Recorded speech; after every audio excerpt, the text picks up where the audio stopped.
একাদশীর দিনে যদি কোনো ব্যক্তি যারা একাদশী পালন করতে পারে না, উপবাস থাকতে যাদের কষ্ট, শাস্ত্রে বলছে অবশ্যই নিরামিষ আহার করো। একাদশীর দিনে যদি কেউ মাছ মাংস আমিষ আহার করে মা, তাহলে তার পুনরায় যখন মৃত্যু হয় তাহলে তার নরকে যেতে হয় মা।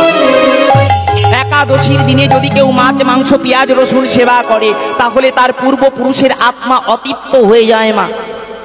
একাদশীর দিনে যদি কোনো ব্যক্তির বাড়িতে অশান্তি হয়, কোনো মানুষের বাড়িতে যদি কোনো জীব হত্যা হয় মা, তাহলে বলছে সেই বাড়িতে ব্রহ্ম অভিশাপ নেমে আসে, সেই ঘরে কোনোদিন শান্তি হয় না।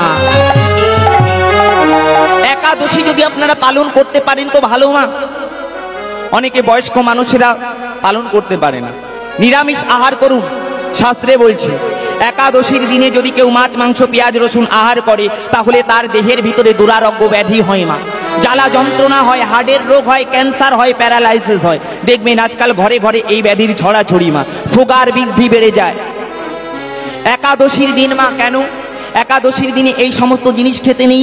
যেদিন কলি পৃথিবীতে সর্বপ্রথম এসেছিল, কলি যখন ঘুরে বেড়াচ্ছে, মহাপ্রভু আমার ভগবান বললেন শ্রীকৃষ্ণ, কলি তুমি দূরীভূত হয়ে যাও। কলি তখন বললেন, প্রভু আমি কি কোনো জায়গায় স্থান পাবো না? তোমারই তো সৃষ্টি, আমি কোথায় যাব বল? ভগবান আমার বললেন, শোনো কলি, চারটে জায়গা আছে। একটি হচ্ছে পঞ্চশস্য, অর্থাৎ আমরা যে খাদ্য খাবার খাই, এর ভিতরে তুমি প্রবেশ করো। একটা সোনার ভিতরে প্রবেশ করো, একটা মদের ভিতরে প্রবেশ করো, আর একটা হচ্ছে পতিতালয়ে প্রবেশ করো। দেখবে যার সোনা থাকে তার অনেক অহংকার থাকে, কেন? এর ভিতরে কলি আছে বলে।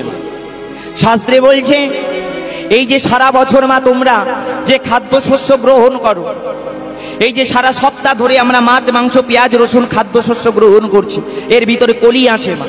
বলছে একাদশীর দিনে যদি কেউ এই সমস্ত বস্তু সেবা করে তাহলে তার ভিতরে কলি প্রবেশ করে যায়, তার ভিতরে হরি ভক্তি নষ্ট হয়ে যায়। একাদশীর দিনে যদি কেউ এই সমস্ত বর্জন করতে পারে মা, তাহলে তার পাপ মোচন হয়ে যায়। দেখবেন বাবা, পাপ মোচনী বলে একটা একাদশী আছে, তাই তো? এই একাদশী করলে পারে মানুষের পাপ মোচন হয়ে যায়। এই জন্য মা একাদশীর দিনে মাছ মাংস তো সেবা করতেই নেই, এবং পঞ্চশস্য জাতীয় সেবা করতে নেই খাদ্য। বলছে যারা একান্ত পারো না, নিরামিষ অবশ্যই আহার করো। নিরামিষ আহার করলে কি হয় মা? একাদশীর দিনে বলছে তার পরমায়ু বৃদ্ধি হয়, তার ভিতরে যদি কোনো দুরারোগ্য ব্যাধি থাকে সেটা পর্যন্ত টলে যায়।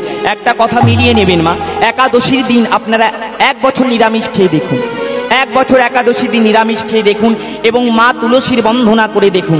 সন্ধ্যাবেলায় একটা তুলসী তলায় ঘিয়ের প্রদীপ জেলে দেখুন। আপনার সংসারে যদি স্ত্রী বৃদ্ধি না হয়, আপনাদের সংসারে যদি শান্তি না আসে, আমাকে বলবেন, আসতে হবেই হবে আমার গৌর হরির কৃপায়। তাই গৌর হরি বল, হরি বল। এই একাদশীর ব্রত করা দরকার। একাদশীর দিন হচ্ছে হরি কথা বলবার দিন মা। যে একাদশীর দিন হরি কথা বলে, কৃষ্ণ কথা বলে, বলছে তার পূর্ব জন্মের পাপ ক্ষয় হয়ে যায় মা। তা আপনারা বড় ভাগ্যবান। আর আমার এই বাবারাও খুব সুন্দর দিনই আজ হরি নামের আয়োজন করেছে, একাদশী তিথি। তো সবাই মিলে চলুন আমরা দুটো বাহু তুলে বলি, নিতাই গৌর হরি বল, হরি বল, হরি বল।